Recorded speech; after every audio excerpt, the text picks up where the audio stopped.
Welcome, Astro family. This is All Astrology. We are going to take a look at a natal chart, and then what we're going to do is we'll click on the transits so that we all have a clear understanding. For those of us that are at the very beginning stages of understanding about our natal astrology chart, planets on that inside ring represent the locations of where Saturn and Sirius and Chiron and your North Node and Neptune and Jupiter, where all these planets were at your exact time of birth. And then when we click, the word transit signifies the current location of the planets up in the sky for a particular date that you want. So when I say current, you would understand that that would mean for today. So what we're going to do is kind of dive into that. We're going to kind of dive into some of the basics of looking at your birth chart and understanding there's 3 or 4 main things. Typically, someone who's had some experience reading the birth chart, like the first 3 or 4 main things they look at. And then from there, when you have a good grasp on those things, you can then turn your current transits on. And then seeing how the current transits, which show up in green on the outside of this, okay, pop up, and then what relationship, what their aspects are to your natal planets. Okay. Hey, Astro family, I hope you guys are all doing well. I missed doing the one-on-one ascendant sign, rising sign readings, but I am going to get back to those. Keep in mind, anytime you're watching any video, any question you have, any astrology question, do not hesitate. I look forward to reading the comments, getting your feedback, understanding more what it is that you don't have so that I can give you what you need. This is all about us understanding we're a community. Each member of this community is understood and heard. There is no curiosity that is too small. If you have never been here, put your birth digits in, put your birth data in, and I can at least pull you up and I can see you astrologically and I can give you a really solid answer. Comment below. Okay, so I know there have been questions, people get confused easily. There are times we're talking about planets in their current positions, they're the transiting planets. And then at the same time, people are like, hey, wait a minute, but this is here. How did this happen? And there's a confusion between your natal chart, right? Your birth chart, your natal locations, and then the difference between that and the transiting planets and their locations. This is just to give a visual to those words. That way, this video hopefully can clarify that for those who are in that gray space. You know, that uncertainty of, okay, I don't get it. They're using words, right? So I'm hoping to be able to use some of those words and then at the same time be pointing them out to you. You know, and if there's any questions, as always, please comment below. Take a look at this chart. Let's just get right down to the meat and potatoes, the good stuff I call it, which is we have a native, which when someone says a native, that is the way that you talk about a chart without giving out someone's name. All right, so the native is this person. When this person was born, Leo was at 8:57 on their ascendant. This right here, this ascendant, your rising sign, one and the same, this has everything to do with your birth time, okay? Now, some folks don't have birth certificates with those birth times, and so that is difficult. Not going to lie, there are some places, even if your birth certificate doesn't have a time on it, you can go online. Some places have where you can access online your birth certificates. You might have to pay a very minimal fee or whatever that may be. I can't speak for wherever it is that you live, but I know I have had a lot of folks who've had success doing that. And then even if you do not have a birth time here at All Astrology, I'm just one person of this team, and the other part of this team is actually, this is their area of expertise. She has the knowledge of how to draw a chart up from scratch by hand. And when it comes down to getting the nitty-gritties of figuring out people's birth times, we've had profound accuracy with pinpointing birth times for them. If you're interested in something like that, we'd love to work with you. Just comment below. Let's take a look. So we've got this Leo here, right? 8:57 Leo on the ascendant. Then we look for the sun sign, right? We've got sun in Virgo at 8:30. So let me back up a little bit. I'll start from scratch. Leo, 8:57. This reads 8 degrees and 57 minutes. Okay? Sun in Virgo, 8 degrees, 30 minutes. Okay? Whatever the ascendant is, if you know polar opposites in astrology, which I urge you to understand, whatever energy you're looking at here, knowing its opposite energy is always going to be a very favorable chunk of wisdom you're going to have in your back pocket, because energies run along the same line, right? Everything has a polar opposite, and knowing both parts of who you are and what area of your life these energies are in is going to help you. So this person on the ascendant, typically, first house already is all about me. Okay, the first house is typically ruled by Aryan energy. So it represents me, how I project myself, how I appear to the world. It seems to be a little bit more on the less mature side because it's your first house, right? This is where you were born. You're very young at this stage, right? Very young, can be very naive, very adventurous, okay? So this is what the first house in general means. We have Leo energy there. Leo energy, the cool thing about having Leo here is it matches the Aryan energy of the first house because it's fire, and Leo is fire as well. Okay, Leo at the same time is also self, but it's not so much just about me physically and hey, me understanding who I am, but Leo's more about I have a better understanding of my thinking, of what I value, of what feels good for me, and now I want to communicate that. I want to be able to express who I am.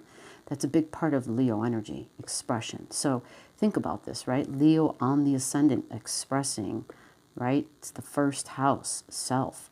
Depending upon what's going on and if anything's trining or squaring, you know how lions are. They have moments where they roar to get attention, where they roar to be heard. Leos are very optimistic. Anything in fire is typically going to have an optimistic attitude. It's typically going to be bright and cheerful and sunny, especially Leo, because the sun is its ruler. And what does the sun do? It beams its light down. It gives you energy, right? It energizes anything that it touches. But the sun can also burn, right? There's many different levels of expression in all energy. Now, understanding its opposite is its descendant, okay? So the opposite of Leo is Aquarian. If this is self, this is the group, all right? This is the group. These are friends, okay? This is how I express, how I uniquely express, how I uniquely communicate, okay? How I express what I'm feeling, okay? This is a very creative sign.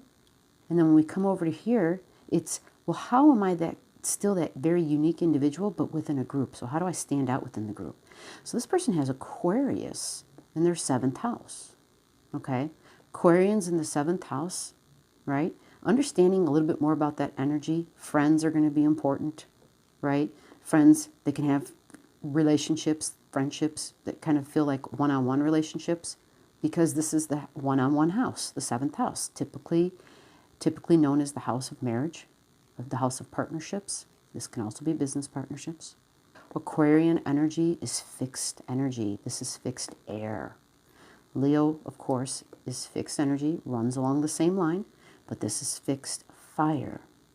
So this tells you a lot about this person, right? It tells you a lot about how they appear to the world, and also an understanding of this fixedness. Fixed air is thinking. Air, how I think, how I communicate.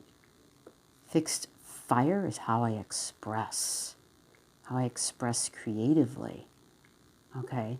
But very fixed, and there's multiple layers of expression for all of these energies. There's the midpoint, and then we have the vices, and then we have the high points, the virtues of all energies in a chart. So then we look at the IC, which is their emotional base, their emotional foundation. This is formed when you were very tiny. The 4th house is where you started learning about your emotions and yourself within the network of your family. Nurturing. This is the house of mom energy. So this person, some astrologers would look at this and say, holy crap, you had Jupiter at home, right? Jupiter in the 4th house. an abundance. Jupiter expands things. Expansion of Scorpio energy. Deep emotions in the home. But they were hidden, right? Because it's Scorpio energy. It's below the surface. There was a lot of that. But then there was Neptune in that same house. So the home that I see is your feelings and your emotions, because the fourth house is the house of Cancer, right? So it's ruled by the moon typically. But you always, when you're looking at your natal chart, not to be confused, okay, you see that Scorpio's there. So we know Scorpio's ruler is Mars. Scorpio's ruler is also Pluto. Different thoughts, different schools of thought on astrology. Some may stick to just Pluto nowadays, right? If this was Vedic astrology, they say, oh no, it's just Mars, because they don't recognize those major outer, slower, transpersonal type of planets. So you always want to pay attention to who the ruler of this house is, because then, as usual, you follow the energy to find out where's Mars in this chart, right? I'm looking, where's Mars? In the first house. Okay, so why is that important? Well, that tells you it's Mars, who's very assertive. Mars does well in the first house because it rules the first house.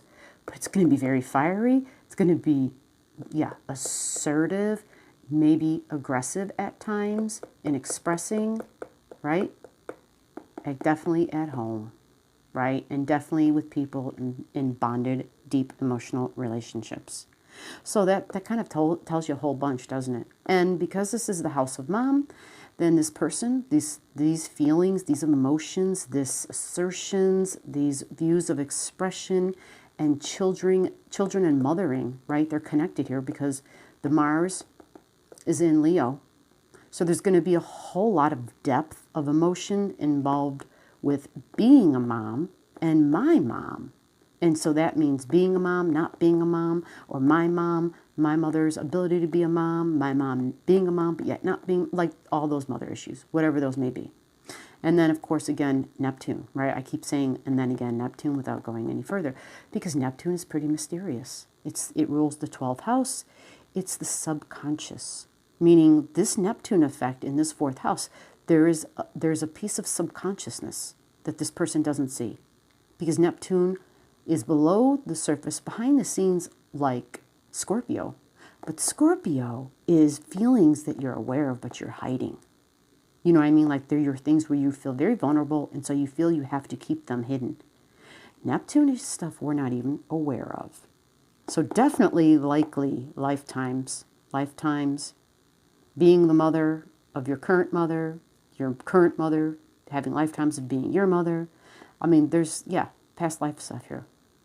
And then we find out, because Neptune has a sign it rules. What does Neptune rule? It rules Pisces. Let's find Pisces in this chart.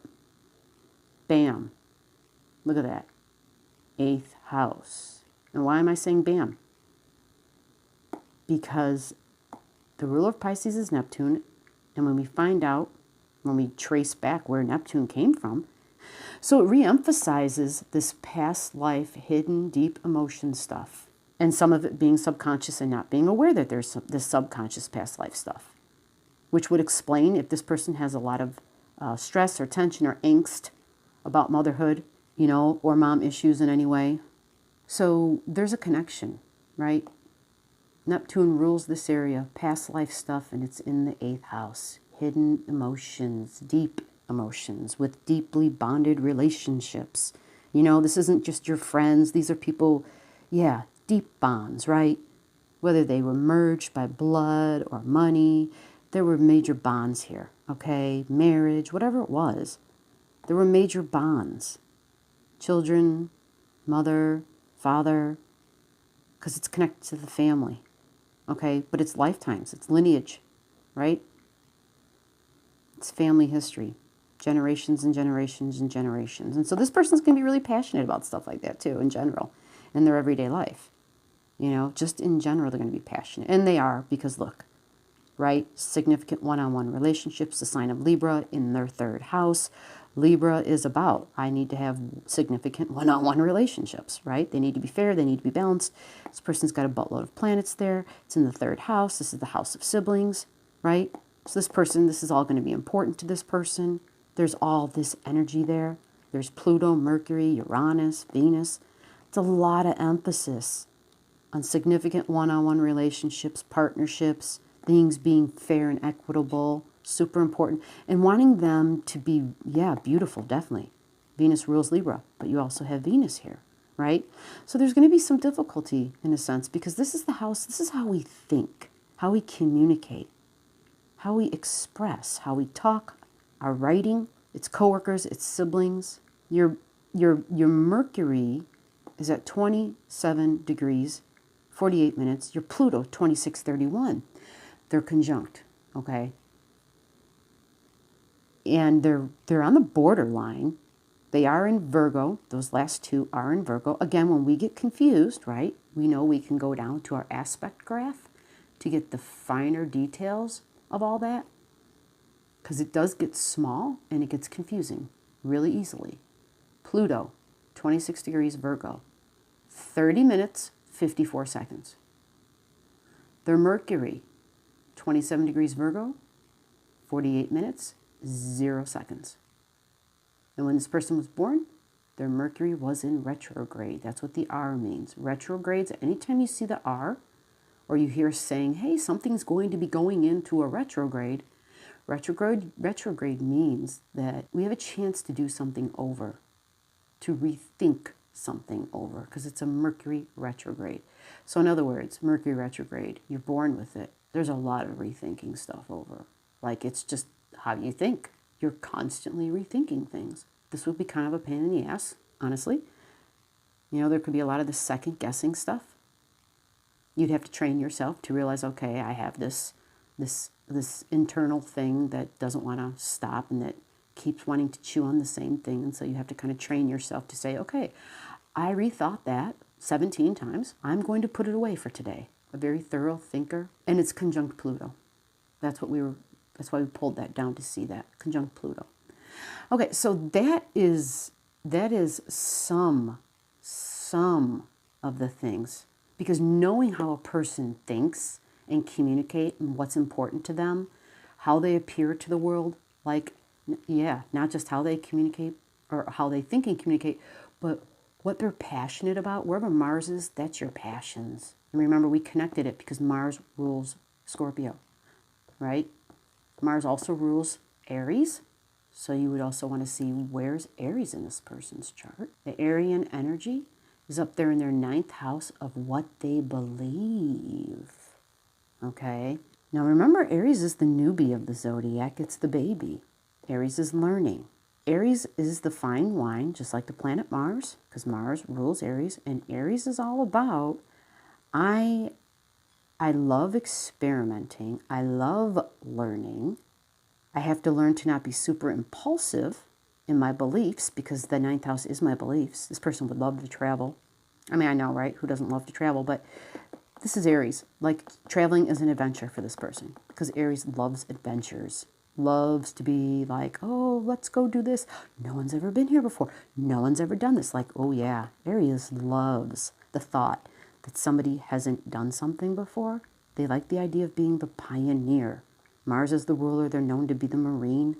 Very fiery. So the 9th house, Aries has a tendency to be impulsive. And if this represents traveling, and if this represents your beliefs, if this represents your spirituality, your religion, your philosophy on life, don't be surprised if you change your ways. You know, this house, if it goes through a lot of changes, because it's in a forever stage of learning. I mean, we really all are our entire chart. You know, even in the spots where we see nothing, we are still doing work there. We are still growing in those areas, especially when you put on the outer planetary aspect things and you see how you may not have a planet, but we all know right now we've got Pluto, right? We've got Jupiter. We've got Cheroklo transiting all through Capricorn. And Saturn's going to be coming back into Capricorn soon. So even though this person, this native, has nothing here in their birth chart, transits 3 or 4 planets alone fill this location. 6th house is health and hygiene. All right. 6th house is projects. 6th house is work, right? Career. It's Capricorn energy here. This person, people who have Capricorn in their 6th house, they make fantastic managers and CEOs, the people in charge. The people in charge of the people. Great energy, super, super, super hard workers. Usually very ethical, want to be responsible. A high expression of that, they know there's no shortcuts. So we can tell a lot by this person's chart. Now let's see like the opposite of their home, right? We began looking at their IC, their home, their childhood. Well, what would the opposite be, right? It's the opposite is their MC. So this is their highest ambitions, their goals in life. You know, a lot of people would say this is a career, but it's more than that. We are more than our careers, right? We have ambitions in the world. So when we look at this MC, it's really truly where we express our best. It really is. In some way, we're the authoritative person up here. Now, this is tricky for this person here, right? Because this is the Aryan energy in this house, right? And so if Aries is constantly learning and tends to be impulsive, well, what is Aryan energy learning to do? Because it's usually impulsive, it's learning to go to its opposite energy, okay? The opposite energy of Aries is Libra, and Libra at the high expression is the diplomat. Aries is pretty self-centered in the sense that, well, when you're a child, when you're a baby, that first house, think about that. It's really focused on, okay, I need food, I need my pamper changed, now I need to go to sleep, now I need someone to burp me, right? So when we move, we learn, as we grow, we learn how to develop the Libran energy, which is me and somebody else, not just me anymore. The me becomes we. Okay, and so we learn to develop layers of our thinking. We learn to be less impulsive. We learn to take others into consideration. We learn to be more fair and equitable, right? For all involved. That's the Libran energy. Its ruler is Venus. Venus likes things to be beautiful. Beautiful and peaceful. Venus likes nice things. Okay? Venus represents how we love. Your Venus energy. Who you love, how you want to be loved, right? You want things to be beautiful. You want things to be peaceful. You want them to look beautiful as well. How things look are going to be important to Venus energy, okay?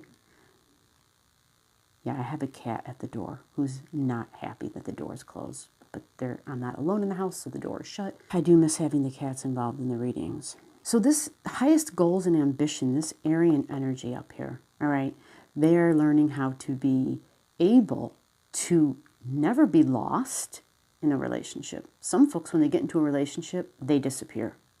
But because this person has this here, right, this is about their beliefs, and then they're considering others' beliefs, okay, especially with all these planets, which means every time there's a planet, it just means something else, whether it's by transit or natally, triggers it, and it's an event, it's an experience. And so lots of learning and thinking and communicating and relating in significant one-on-one relationships. Lots of learning with that. I mean, look at, in this, out of all the houses, this third house has 4 planets in it. And so that right there tells you this is a big area of work and of concentration for this person in their life, in this lifetime. Relationships, significant one-on-one relationships. And this is also business partnerships, by the way. This was us looking just at the ascendant, right? I mentioned the sun sign and the moon. I didn't even go into them yet, right? I talked about the IC, the descendant, right? Marriage partner and all that. That up there, your ambitions, how you express your best. Sun sign Virgo, okay? Second house. So what does this person value? It's a double null. It's another emphasis on this Mercury stuff. Mercury is the ruler of Virgo. And as the ruler of Virgo, Virgo, ruled by Mercury, definitely thinks that thinking is important. Asking questions, gathering data and information, okay, knowing how to do something, how to connect the dots, right? That's Virgo. Virgo is about health and hygiene, right? Virgo has usually a really good discernment, like a good bullshit factor usually, I call it. And this person has their sun and moon together, which really double, triple emphasizes this Virgo stuff. It really does. They have Mercury in the house of where Mercury belongs, the third house. So, and again, that was a Mercury retrograde. So there's an emotional satisfaction with the Virgo energy. Having the sun and the moon next to each other gives this person a feeling of real authenticity when somebody meets them, right? When your sun and your moon are close like that, it's like, oh, you are who you appear to be, how you express, because remember, sun is how we express, and their emotions are involved with it. They feel very authentic. You know, they don't feel super, you know, some people you meet and they seem very superficial. This person wouldn't feel that way. They would feel there's this down-to-earth factor because, of course, Virgo is an earth. But Virgo, you know, Virgo likes things to be organized. There's logic involved, rationale, right? Because it's the Mercury-ruled stuff. And again, Mercury, right? Siblings, co-workers, communicating, talking, thinking, relating. Another emphasis, lots of value, of course, because this is their second house. So this person values all that stuff. All that stuff's important to them. And when we think about the sixth house and their sun and their moon, and their sixth house has Capricorn in it, it's a really nice setup that this second house of my income, my values, my resources, my money, trines their sixth house. This is really nice, even though they don't have any planets here. If you look closely, the sun at 8:30 is almost an exact trine to the cusp line of their sixth house. Now, how do I know what that is? I mean, I can see it, right? Like this big mark represents the 10-degree mark. A sign is 30 degrees, by the way. There's so much to talk about in astrology. Every sign is 30 degrees, but not every house is 30 degrees. I've seen charts where one house has 2 signs in it. Well, if you know that each sign is 30 degrees, then what I just told you was that I've seen a house that has 60 degrees in it, right? But look at Pisces, 30 degrees, right? And we see that their 8th house doesn't extend all the way. It has like 25 degrees of Pisces in it. Look at their first house. It's even smaller, right? If this is 30 degrees, right, 10, 20, 30, then we could say that this has 20, 21 degrees of Leo in it, and that's it. Not a lot, right? So yes, 30 degrees to a sign. If I scroll down, we can find the detail of each house cusp line, okay? The cusp line of each house means it is the line that is the starting point for the house. So the 6th house cusp line, I'm going to try to do this part slow. At the very bottom of this graph, you see it tells you the ascendant, 8 degrees Leo, 57 minutes, 14 seconds. Then it tells you the midheaven, 26 degrees Aries, 31 minutes, 36 seconds. And then it gives you these numbers. Number 2, number 11, number 3, number 12. Number 2 says 29 degrees Leo and 31 minutes. Number 2, 29 degrees Leo, 31 minutes. That's the second house, cusp line. Okay? Third house, cusp line. 24 degrees Virgo, 47 minutes. Third house, cusp line, 24 degrees Virgo, right? Now, what you will notice is it just gives you the ascendant, the midheaven, houses 2, 3, 11, and 12. Yes, the ascendant is the same as saying house number 1. That's why you don't see house number 1 here. And you don't see There are things that would be redundant, and that's why you don't see them here. Remember when I spoke about the polar opposites? So if their midheaven is at 26 degrees and 31 minutes, then we know that the IC, the opposite of the midheaven, is at 26 degrees. Yes, they rounded up, 32 minutes. So you see that?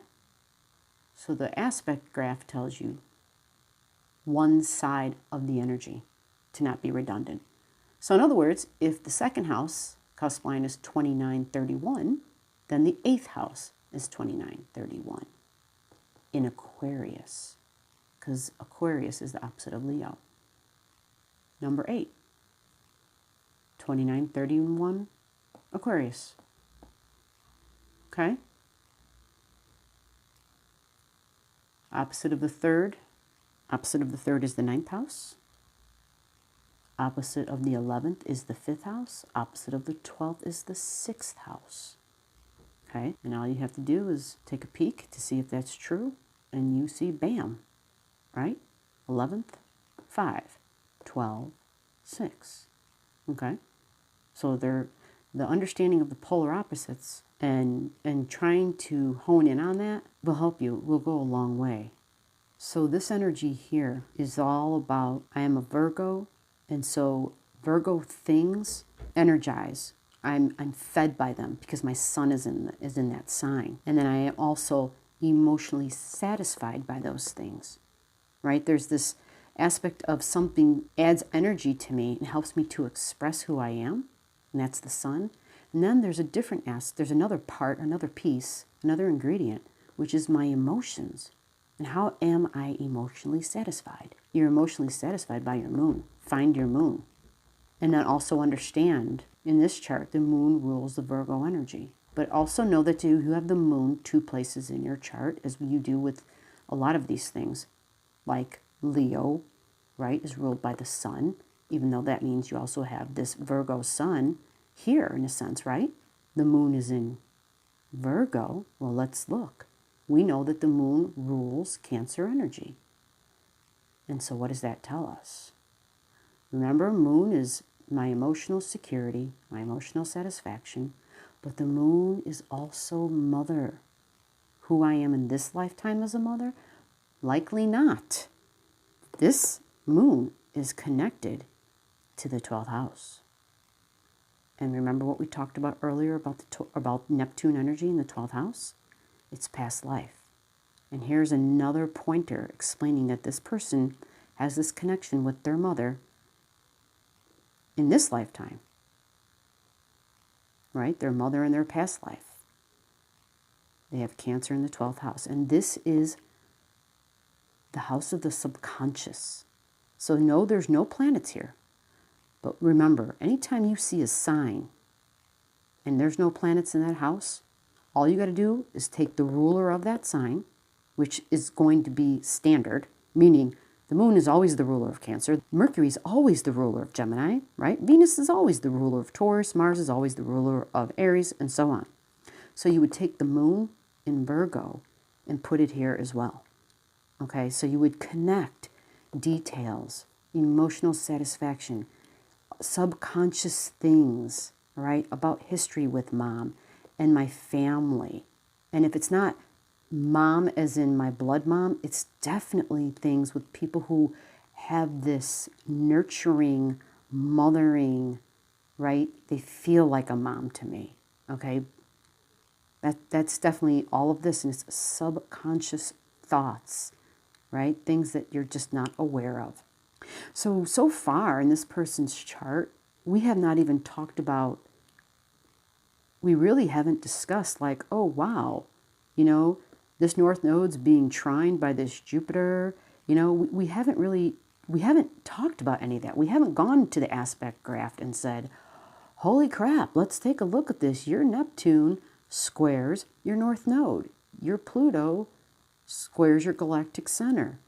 And then talked about the meanings, right? Like your Saturn squares your Mars.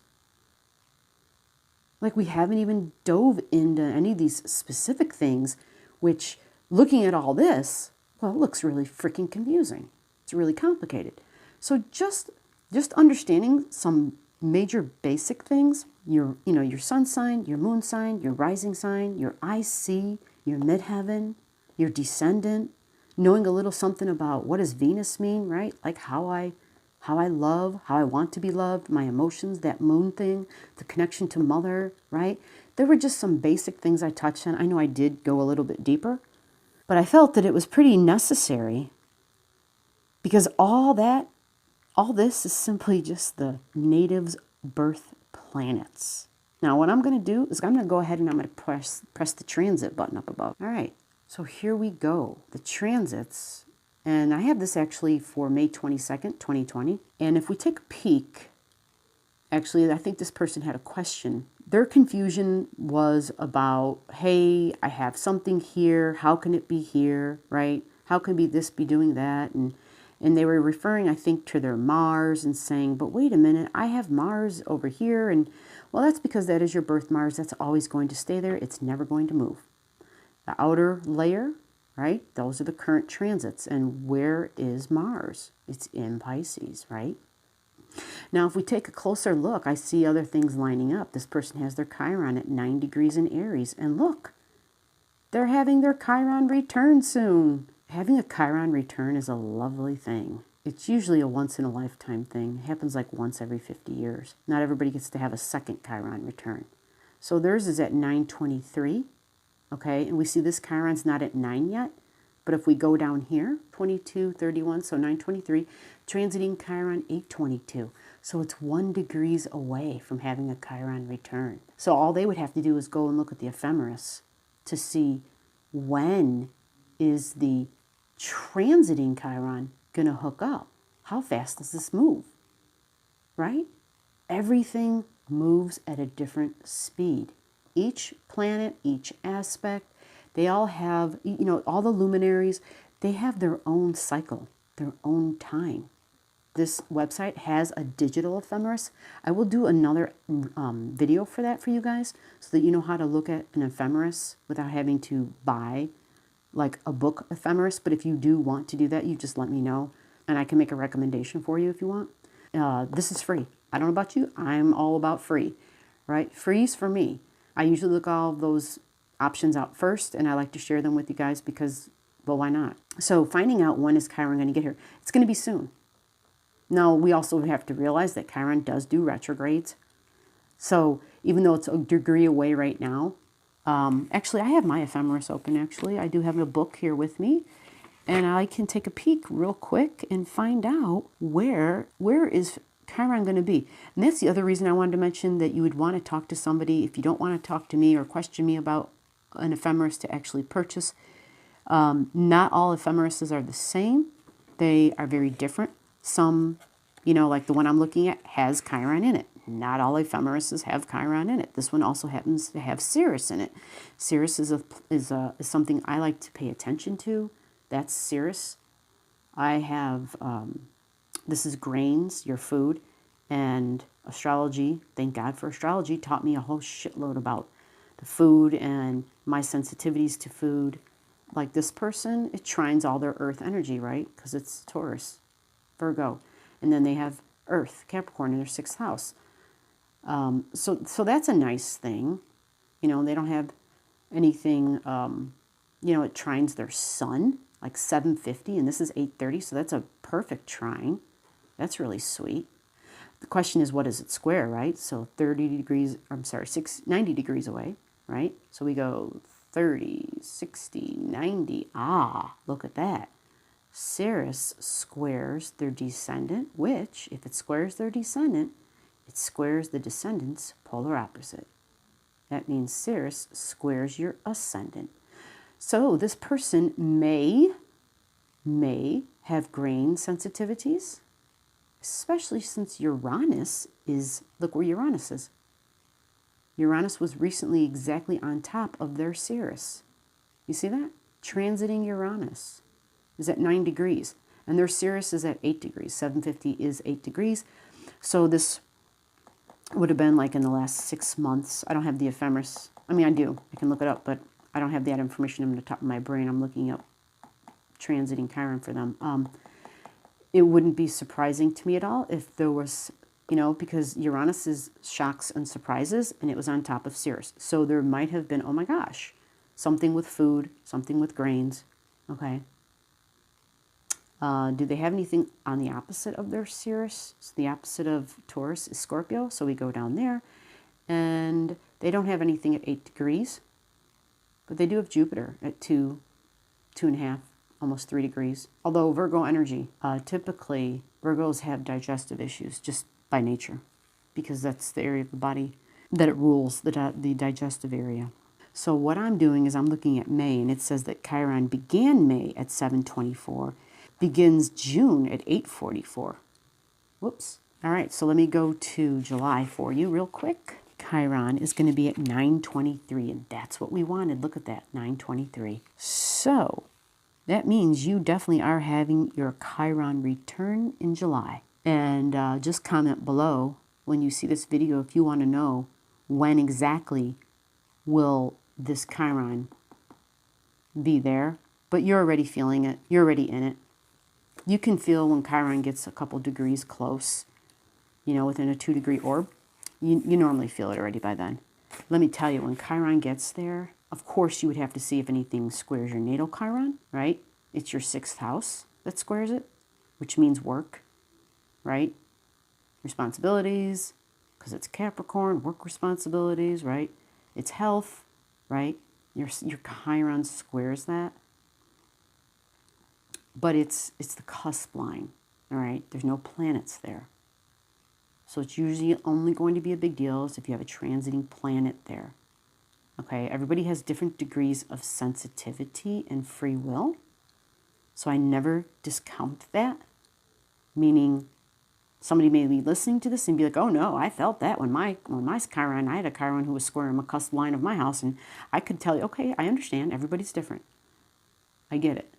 Now if we go this way, 30, 60, 90, right? We already knew that, didn't we? Because energy, right? It runs along, right? A line of energy. So if this Chiron squares this cusp line, that means it squares the 12th house cusp line, because it squares your 6th house. So it squares your 12th. And understanding, you know, when planets get there, knowing that in advance helps you to be prepared. But you will not be experiencing that, by the way. That'll be nice. You're going to be all good.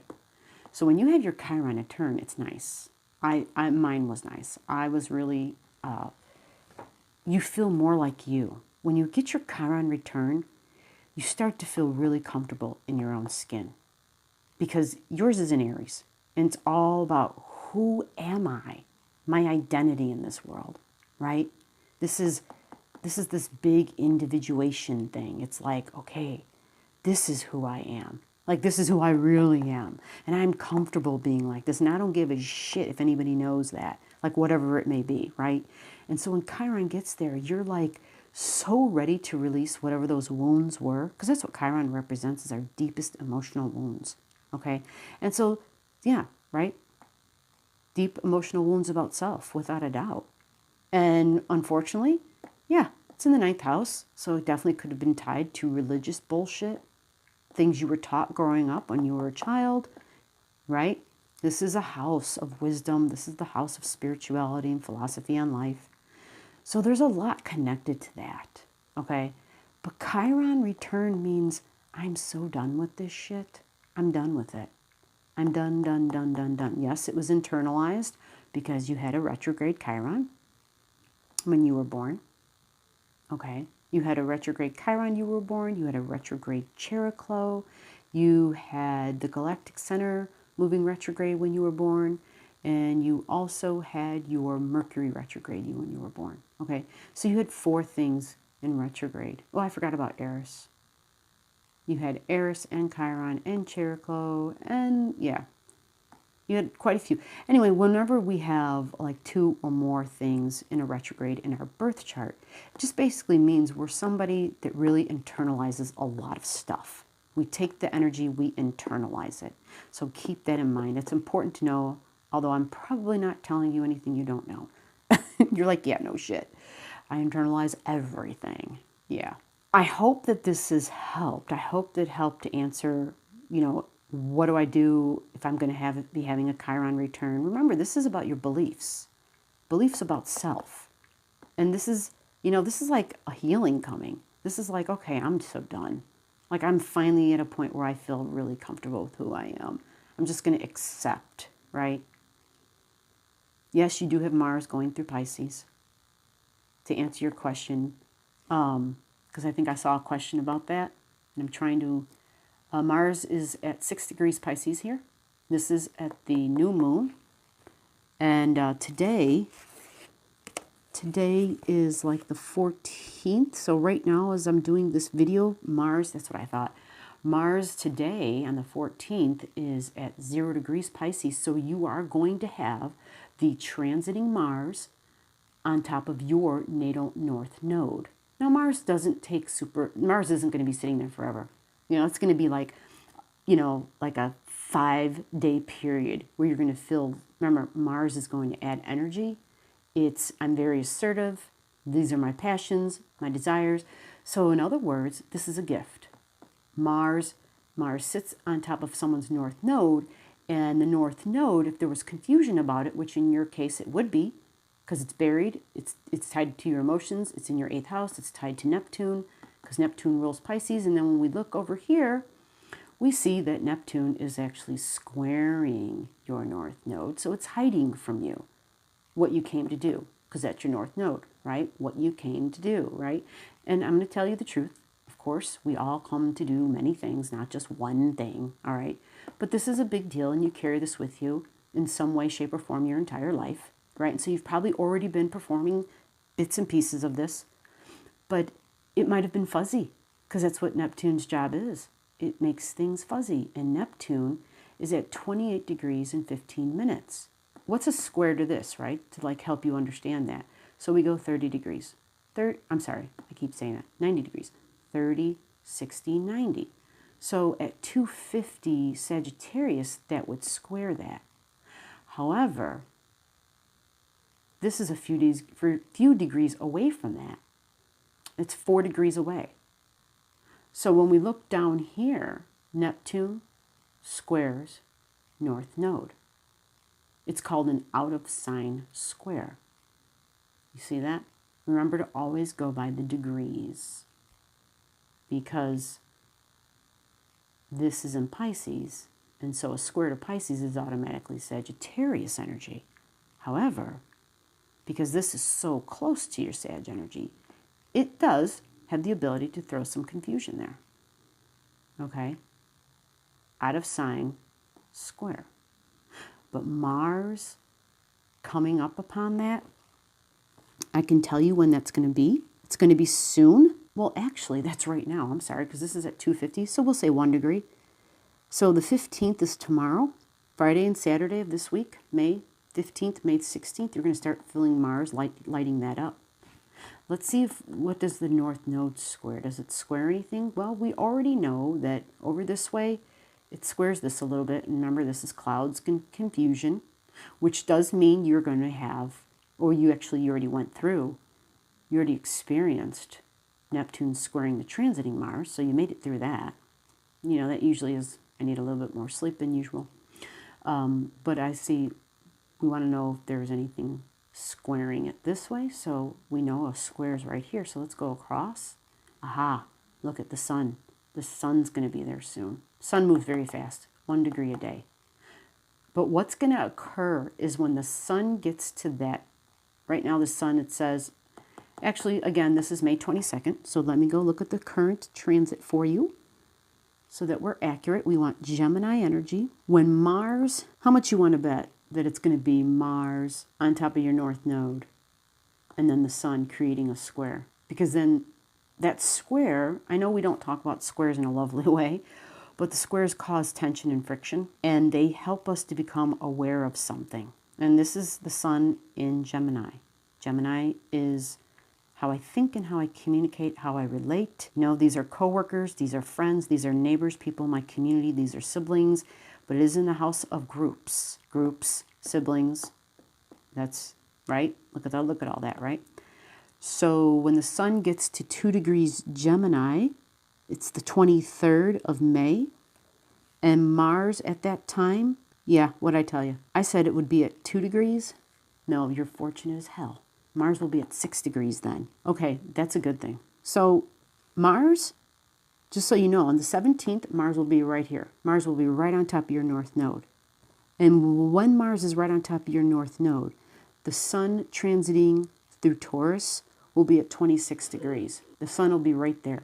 So the sun, it won't be as big of a factor. It'll be 3 degrees away. It will be a factor. You're going to feel it.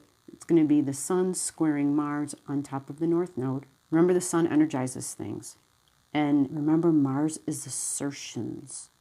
But remember, your north node is in your Pisces energy. And Pisces energy is how to be flexible, how to be mutable, how to take the higher perspective. Remember, it has the tendency to be super idealistic and to put people up on top of a pedestal.